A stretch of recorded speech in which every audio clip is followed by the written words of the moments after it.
Hey guys, and welcome back to another video. In this video, we'll be jumping on and going through my team reveal for round 7 of the SuperCoach season.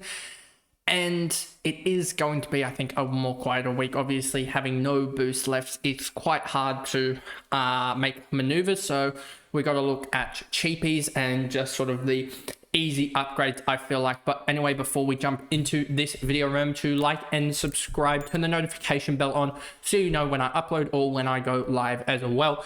And let's jump into this video. So as you can see here, team on screen: Whitfield, Sinclair, Zorko, Roberts, Bice, Reed, Pryor, and Stone. The backline yet again. Nothing's going to change there, I don't think. The only change possible is depending on Carroll. If I go for Carroll, if I don't go for Carroll. And that could honestly depend on Tunstall's performance. I think I talked about this, that if Tunstall performs well and I don't need Carroll, and Carroll is also named or isn't named, etc., we'll see. But I think it will be Moraes is the guy that will go for me to get to the likes of a to get Carroll, I should say. But I want to wait on Tunstall, because if Tunstall's going to perform, then there's no need to get a Matt Carroll, I don't think, because next week I could just make the trade there easy and you get that guy instead. So we'll just have to see about that. I don't know if we'll see how the likes of Cowan, if he's up or not, whether he plays or not, whether even if he's a test and doesn't get up, then maybe he doesn't, or whether he plays in the VFL. It all depends there, and what you think on Carroll, because Carroll's probably going to make 50k this week or something like that. But is 50k enough for sort of dumping on another guy? We'll see. What does he make? 44k for a 36. If he goes and scores another 60, oh, of course you're not. Let's just see this, if that works this way. Let's just see if these will work for me here. Give it a second. Let's just see, because I want to give you guys the projection for Carroll. Here we go. If he just scores a 60, which he's been pretty much doing, he goes up 52k. Is 52k enough? I don't know if it is. So you really need him to get that second week, because I don't see him really being able to score, say, an 80, which would get him up 60k.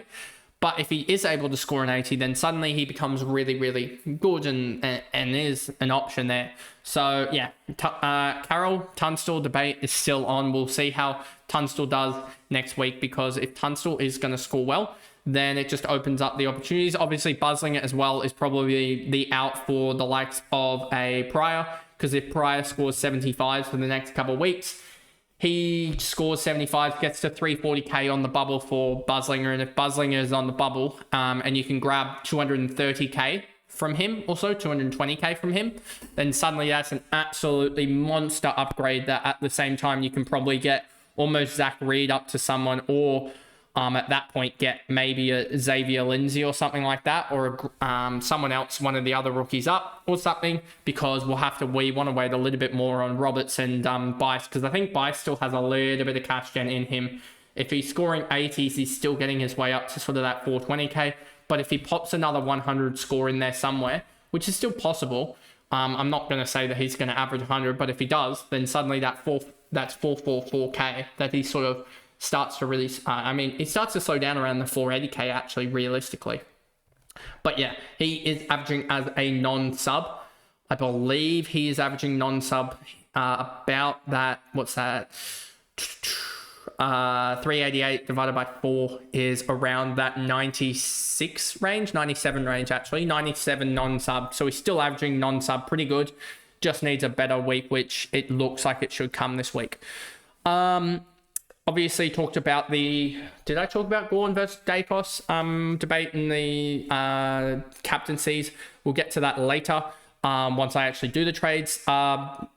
This midfield is still, I'm pretty happy with the midfield. A lot of people, I'm still ranked in the 20k range, but I think a lot of people are a little bit worried about the potential of this midfield.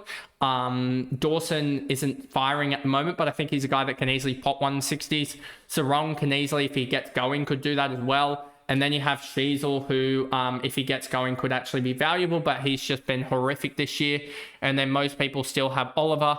And then also Merritt there is sitting at the likes of M2 alongside Dacos. So it's a really high scoring potential midfield that it doesn't seem to be doing too well at the moment. But hopefully, and that's the thing with how I've set this side up, is there's a lot of guys here that have had down games, etc., like Sinclair, Zorko, Sheasel, and Dawson at the moment. But all of these guys, I think, have sort of that 170 potential in them.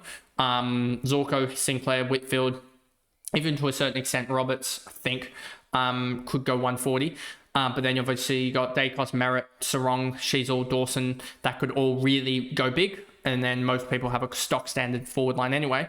But yeah, I really like the midfield being set up in a way that they're not, it's not like Chera and other guys who feel like they're sort of capped at that 110, 115 range. But yeah, that's sort of the midfield at the moment. Talked about Moraes potentially on the way out. Depending on team lists, we'll just see about that. I'll probably and this is why you should follow me on Twitter in just my usual Kyburn35 handle. We'll have the update on with regards to Carroll and if I'm bringing him in or not.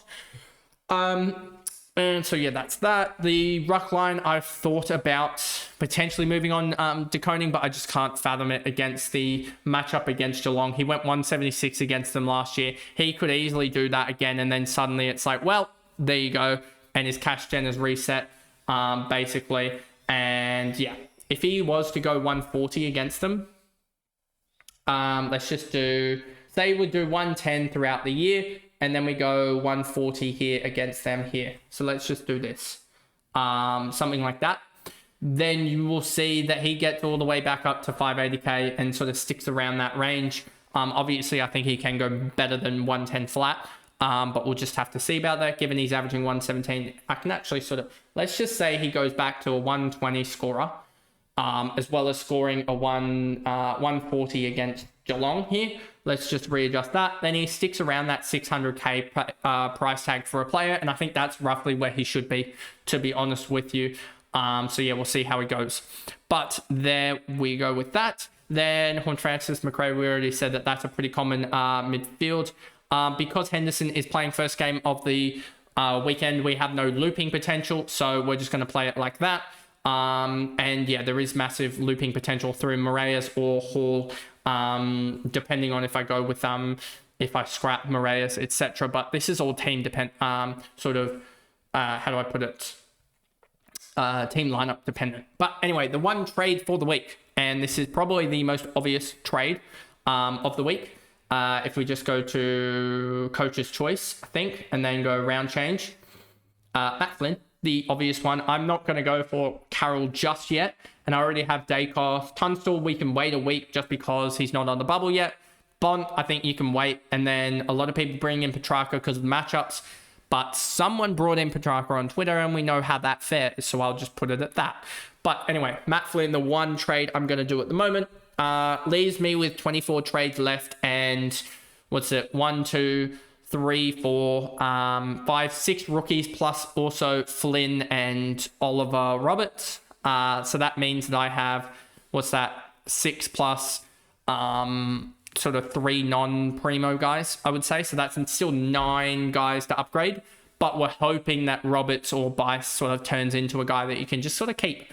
If that happens, or Oliver turns his form around a little bit, or Flynn turns into somehow a keeper, etc., then suddenly I have a buffer more than the sort of 6 trades that I've got at the moment. That's probably going to be the buffer that I'll have. But if you go 1 up, 1 down, theoretically. But yeah, next week, it's probably going to be the defender out week, I would think, potentially, or something of that magnitude.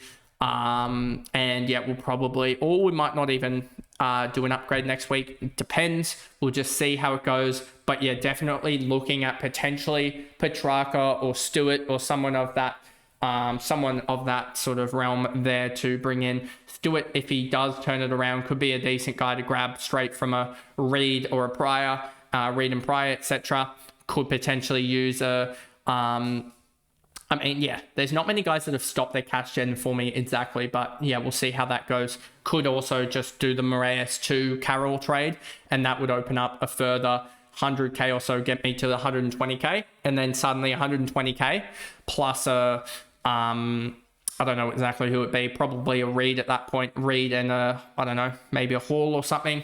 That would get me what, a further 60k, 60k plus 120, 180k on Reed's head would be about 440k, and there isn't really anyone around that price tag, so we'll just see how it goes in terms of that. But Reed's also projected to make cash. We hope that Clay Hall is going to get a game, because if he does get a game, then he'll make some more cash. We'll just have to see how it is. Maybe even Connor Stone finally goes at that point, but that would mean probably bringing in a I actually wouldn't need to bring a defender in at that point if I did get Hall. So yeah, there's plenty of options. We'll see how it goes, but that's how the side looks at the moment.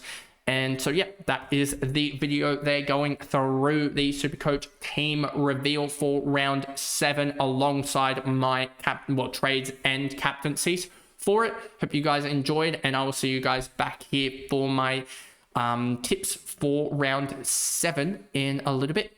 Bye guys.